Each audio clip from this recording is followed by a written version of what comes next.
Hello everybody, este es otro programa de su canal Cultura Reformada, reformando la cultura, presentándole a la gente la que tiene la cara fea, que es la verdad. Y seguimos con la serie de la seriedad del pecado y seguimos estudiando más la característica de lo serio que es el pecado. Y ahora vamos a poner nuestra atención en cómo era la condición del pecado en el Antiguo Testamento y cómo Dios trata el pecado en el Nuevo Testamento. En el Antiguo Testamento las cosas eran mucho peores que la de ahora. Ahora las cosas son mucho mejores con respecto al pecado. Y cuando nosotros los cristianos le predicamos a una persona que es del mundo, tiene que aprovechar la oportunidad y aceptar a Cristo como su único suficiente Salvador. Y eso lo vamos a explicar en este capítulo. Lo primero es que en el Antiguo Testamento, cuando una persona pecaba, ¿verdad? Era una persona mala, una persona en contra de Dios. Y de repente esa persona se arrepentía. Y vamos a suponer, no ofrecía sacrificio por el pecado. No ofrecía sacrificio del pecado, o el pecado era tan grave que Dios no lo podía perdonar. Había una serie de pecados que Dios no lo podía perdonar. Entonces, esa persona, si esa persona se arrepentía, Dios perdonaba a esa persona, pero habían pecados que quienes lo pagaban eran los hijos de esa persona, de ese hombre o de esa mujer, en la próxima generación. Por eso es que vamos a Éxodo, capítulo 20. Éxodo, capítulo 20, versículo 5, y dice así: no te inclinarás a ellas. Dice, no te harás imágenes ni ninguna semejanza de lo que esté arriba en el cielo, ni abajo en la tierra, ni en las aguas debajo de la tierra. Ese era el 4. Ahora el 5. No te inclinarás a ellas, ni la honrarás, porque yo soy Jehová tu Dios fuerte, celoso, que visito la maldad de los padres sobre los hijos hasta la tercera y cuarta generación de los que me aborrecen. Es decir, Dios visita, si una persona se arrepiente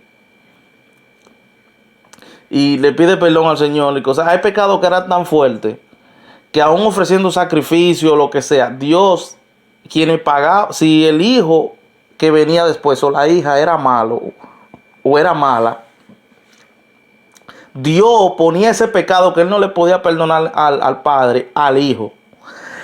Eso nosotros lo podemos ver si nosotros vamos a Segunda de Reyes, capítulo 20.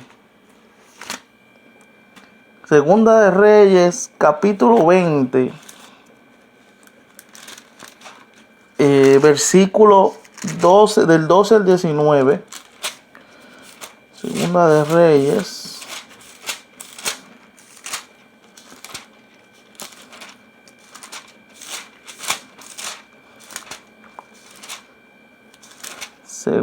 aquí dice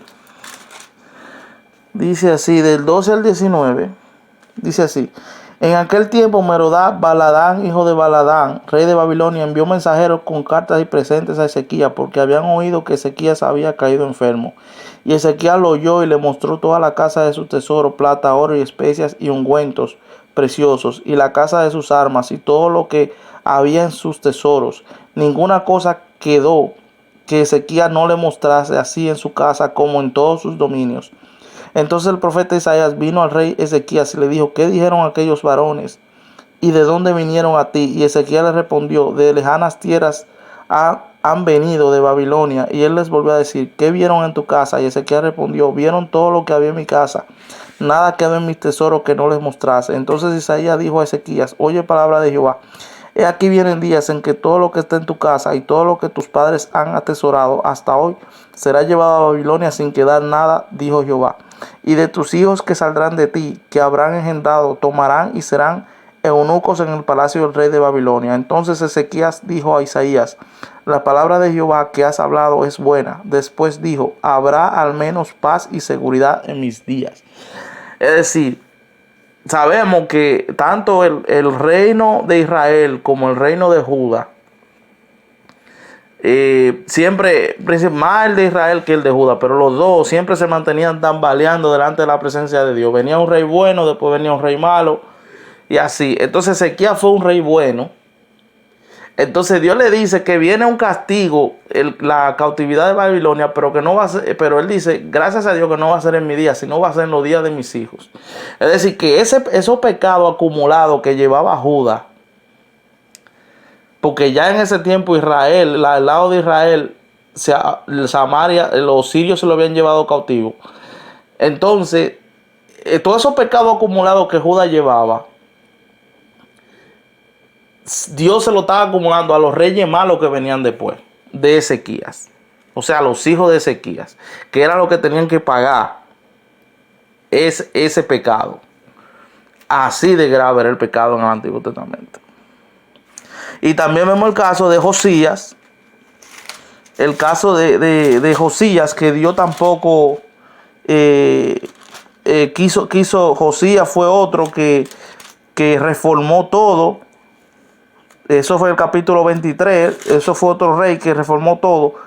Pero Dios le dijo que a pesar de la reforma que él había hecho, eso está en el capítulo 23 del versículo 24 en adelante. Así, dice así: asimismo barrió Josías a los encantadores, adivinos y terafines y todas las abominaciones que se veían en la tierra de Judá y en Jerusalén, para cumplir la palabra de la ley que estaba escrita en el libro que el sacerdote Hilcías había hallado en la casa de Jehová. No hubo otro rey antes de él que se convirtiese a Jehová de todo su corazón, de toda su alma y de todas sus fuerzas, conforme a toda la ley de Moisés, ni después de él nació otro igual. Con todo esto Jehová no desistió del ardor con que su gran ira se había encendido contra Judá, por todas las provocaciones que Manasés le había irritado.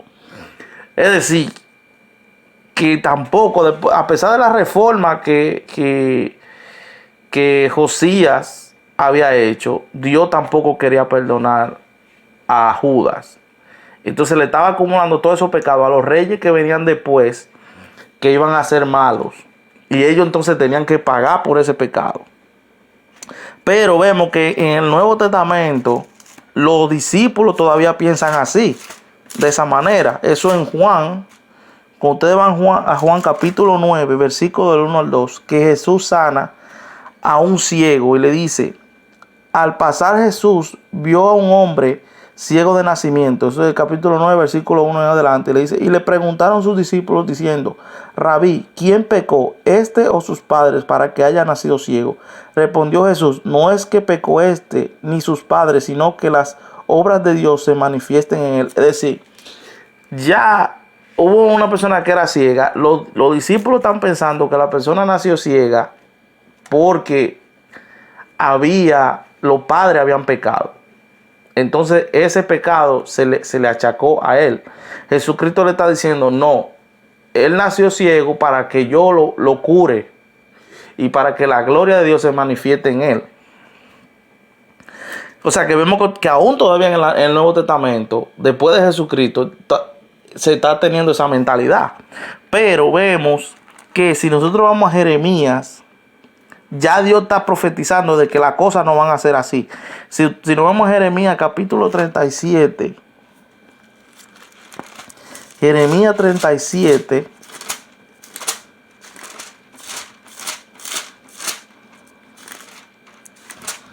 Jeremías capítulo 37. Del versículo 27 al 30. Del versículo 27 al 30. No. Versículo.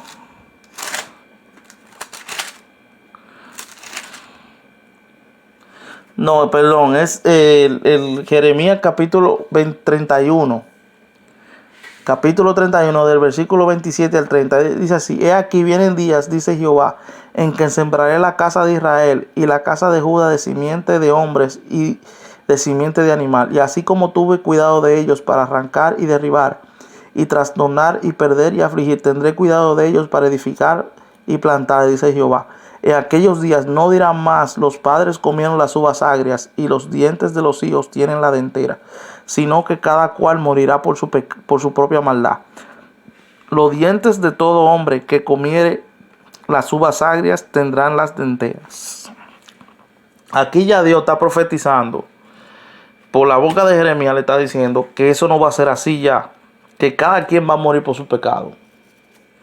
Que no se le va a achacar si el padre se arrepiente y el hijo viene siendo malo. Entonces se le achaca el pecado del hijo, pero también el del papá. Se le achaca al hijo el pecado del papá. Porque alguien tiene que pagar por ese pecado.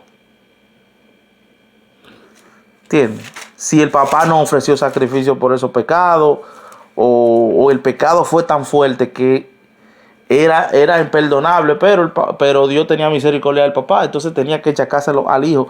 Pero también en Ezequiel, versículo 18 al 1 al 4, dice lo mismo, y dice Ezequiel, o sea, Jeremías y Ezequiel fueron contemporáneos. Dice así: Vino a mi palabra de Jehová diciendo: ¿Qué pensáis vosotros lo que usáis este refrán sobre la tierra de Israel?